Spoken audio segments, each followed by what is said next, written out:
Well, I don't know, what can we say about Robert that explains his absence? It has something to do with marijuana, that much I know, but I'm trying to think of the most unorthodox way to imbibe it.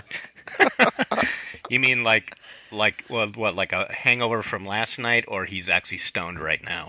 He's like, yeah, he's still passed out from it. So what he went fairly traditional with this one. He went classic. He took like a big giant vat of ice water, and then he took a Yeah. 2 liter bottle and he cut the bottom off of that, and then would plunge that down into set that over the top of the bucket of ice water, and then he put some marijuana up in the open mouth, and then would force it down into the ice water, and that would force the chilled marijuana smoke into his lungs. Did you guys see the photo that came out this week of, I think it's in Louisville, I think, of the attorney who was found sleeping in a garbage can? Did you see No, this photo? Yeah, no. that's how I'm picturing Robert this morning. This guy, you can Google it. I think his name is Wilder. Last name is Wilder. If you Google Wilder garbage can asleep, you'll get this guy and find out what city it is. Okay, I'm gonna try to minimize the typing sounds, but you're making this better be fucking worth my while. No, it's totally worth it.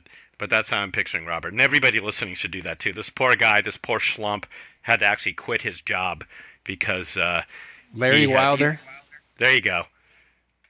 Do you see the photo? I See what I'm just see talking about? another dude. I think I've seen so much of the internet that a dude in a trash can Yeah, sure. is This like is actually fucking a Oscar the typical. Grouch to me now. Right.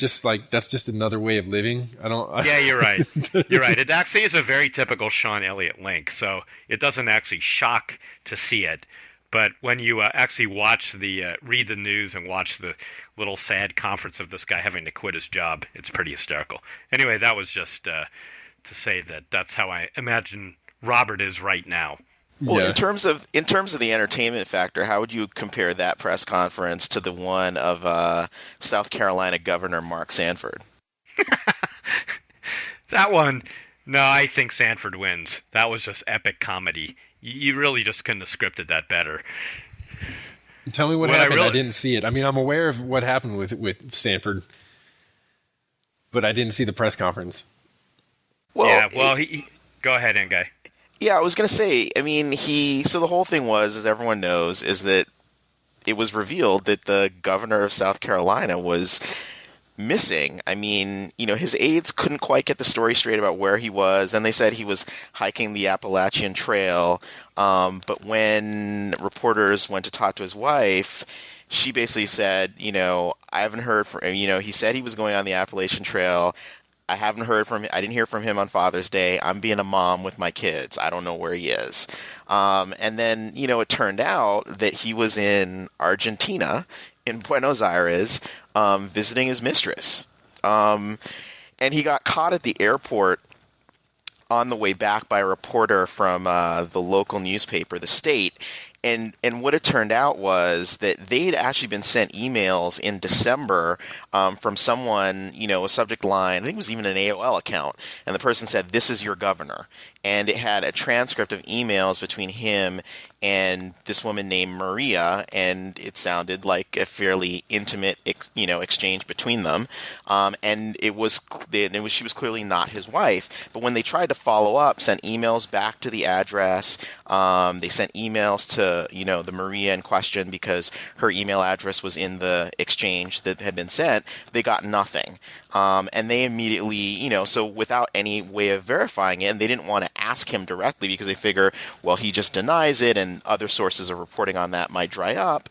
So they decided to, follow the whole thing about him rejecting stimulus money, or trying to reject stimulus money from the administration, and went down that route. But once he disappeared, they started sort of piecing two together, and then someone, again, I believe was anonymous, sent them an email saying that we saw the governor at the Atlanta airport headed for Argentina.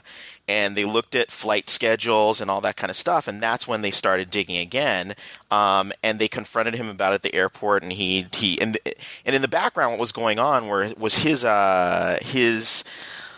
where the editors at the newspaper were basically, they were trying to get to his people and basically, look, we're going to ask him about this at the press conference. So either, you guys talk to us about this, or he's going to get asked about it for the first time right there. And they weren't convinced that his people got it. So they called a former aide of his who did get it, and they were basically saying there are other names that are coming out as well. And so it's kind of not clear if he was going to confess. So that's the whole backstory. But anyway, he gets up and starts doing this press conference, and he starts rambling about trips that he had taken before and this, that, the other. Then he started apologizing, and it wasn't really exactly clear what he was apologizing for. And then he confessed that he'd been unfaithful to his wife. But as a number of observers pointed out, what was interesting about his confession when you compare it to like others, well, his wife was not standing there beside him. So not like Hillary, not like Elliot Spitzer's wife here in New York, or John Edwards' wife. Like, I mean, basically she wasn't there, wasn't standing there next to him, and he wasn't dismissing her. Like in a lot of these cases where the guy's like, it's basically like, Clinton being sort of the prime example, wagging his finger at the camera and saying, I did not have sex with that woman, Miss Lewinsky. Like, like that crazy chick off the street. I don't even know her. I don't know who she is. Who that? It wasn't like that. Like, I mean, it was clear that this guy was like, at least believed himself to be like head over heels in love or something, because he was apologizing to her. He was apologizing. I mean, in fact, I think his wife and kids got apologized to after he apologized to her. So if damage control experts were advising him, he disregarded all their advice, because he definitely put her on the same plane. And it was just riveting because it was so, I guess, so human, right? Yeah, like it really was very raw. Yeah. But the part that made me laugh, though, was that at one point he said something about how he had spent the last 5 days crying or whatever while he was down there, and yet the guy has like a freshly new deep tan. So. Well, and it wasn't just he's doing a lot of crying at the beach with her or something, Well, it wasn't just that he had a tan. Apparently, his original ticket was for 10 days. Like, I mean, you sort of wonder what was going through his head, because clearly he thought that he could. Either he wasn't thinking, or he thought he could get away with it. But regardless, it would appear the only reason he cut his trip short was because they were asking. There was all this furor, and he had to get back. Right. And his aides were going like, "Hey, dude, everybody's noticing that you're missing. They're making fun of you on the Daily Show. You should probably get back here and be governor." But the best part though was a couple days later. Was after he came out of a session with his cabinet where he apologized to them, because he's on an apology tour. He's apologizing to everybody who will listen. Sure. Where someone asked him if he was going to step down, if he was going to resign, and then he compared himself to King David. And said, "Well, King David didn't resign after he basically committed some horrible crimes, but then but redeemed himself and kept going." I'm like, wow, that's at least he's being modest about it all. Would you make King David resign? I don't think so. Absolutely. So for me, it was like, I'm just glad that New York had been staying out of the gubernatorial craziness until Spitzer went off the rails. He got caught interstate commerce with prostitutes, and whatever he was doing. And then right after that, we had our first blind black governor, which everyone was excited on multiple counts. But then it turned out that he and his wife had something about as close as you get to an open relationship. Dude, I never heard that after the whole flap. Oh yeah. Patterson had side chicks. Turns out she'd had a side dude in the past, and then there was one that he might have paid with campaign funds. It was crazy. I mean, we were a laughing stock, and deservedly so. So as an adopted New Yorker, the fact that the silly governor sweepstakes crown is now passed to South Carolina is cause for great enjoyment. Yeah, what's awesome is if you go back to and watch the Daily Show from I don't know, like day 3 or so of the guy being missing. You've got Jon Stewart on there basically making fun of the fact that this guy, this governor, because at this point we don't know why he's gone, right? And the accepted rumor was that he was on the Appalachian Trail, and he was talking about like how low rent a scandal that was compared to the great governor scandals, And he said basically like, it's gonna have to come out that this guy like fucked a coyote on there in the Appalachian Trail for this to rank with the great governor scandals. And lo and behold, it turns out to be like one of the great ones of all time.